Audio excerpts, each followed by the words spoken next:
Magandang araw mga kapolitika at welcome back dito sa ating YouTube channel. Sa videong ito ay ating pag-uusapan itong Cherry Tigo naman ang ating tatalakayin sa videong ito kasi in the past few days is ating napag-uusapan itong creamline at mga samot-saring issue dito sa PVL. But I think overload na po tayo dito kung kaya ngayon naman ang ating pag-uusapan itong Cherry Tigo kasi merong mga palitan ng coach na naganap dito sa kupunan. Bago ang lahat ay huwag kalimutang mag-like at mag-subscribe muna kayo dito sa ating YouTube channel para updated kayo dito sa ating mga latest valuable issue. So mga kapolitika, kung nakikita nyo sa pamagat or titulo ng ating pag-uusapan in this video ay mapapaandar ba or maipapanalo ba ng bagong coach itong kupunan ng Cherry Tigo dahil dito sa bagong coach or bagong head coach ng crossover. Okay, kasi ating napag-alaman na itong si Coach Norman pala ay head coach ito dati ng NU, but hindi po siya nag-resign po siya recently dahil meron siyang mga personal na goal na gusto niyang ma-achieve, but unfortunately is hindi na po siya doon natuloy. So dito na siya tinawagan, actually siya ang sabi niya ng Cherry Tigo para maging head coach ng kupunan.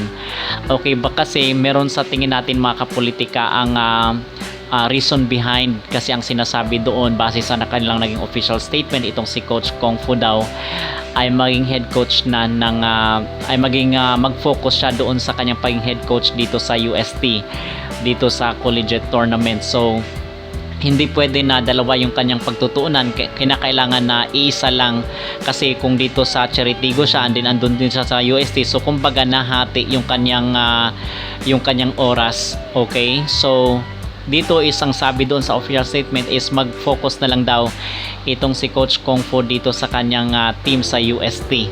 Okay, kasi nga doon sa last na na conference nila is nasa sila silver medalist itong kanyang kupunan. Okay, meanwhile itong Cherry Tigo naman is nasa pang-apat na place doon sa All Filipino Conference, and then dito sa PVL Reinforcement ay nasa pasok sila sa top 8.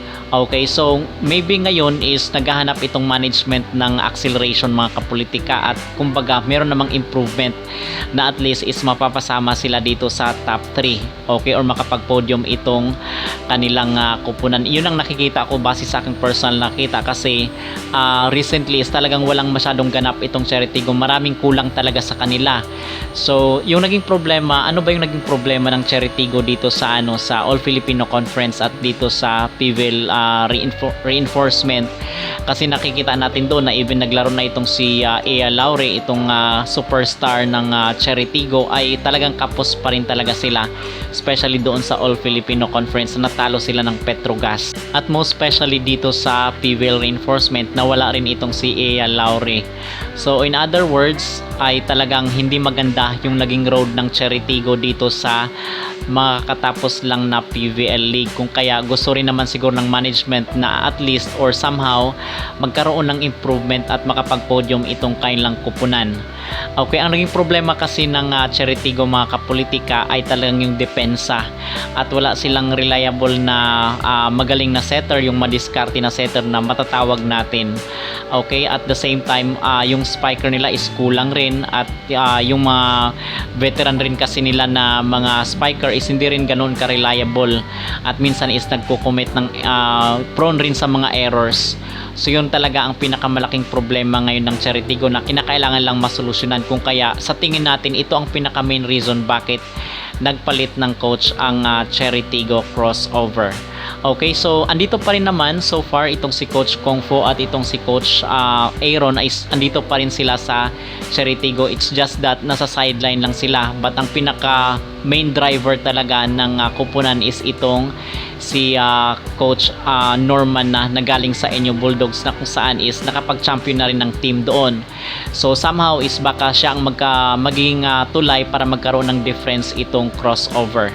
Okay, so yan ang ating abangan mga kapolitika, and so far yan ang update ngayon dito sa Cherry Tigo crossover, kasi base rin doon sa mga comment ng mga netizen ay hindi daw coach ang problema dito sa crossover, kundi mga players daw, at specifically yung sa setter, ito yung pinupunterya at talagang komento ng mga netizen.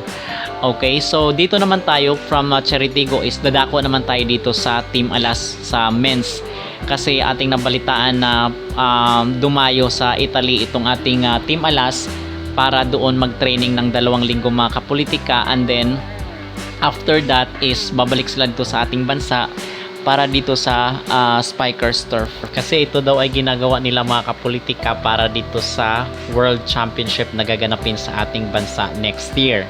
Okay, kung kaya nakikita nyo ngayon nakaliwat kanan po yung trainings at talagang mga tune-up games ng ating Team Alas dito sa mga international teams. Okay, so sana naman ay ito ay talagang magkakaroon na ng improvement at mag-level up na talaga din yung ating Team Alas.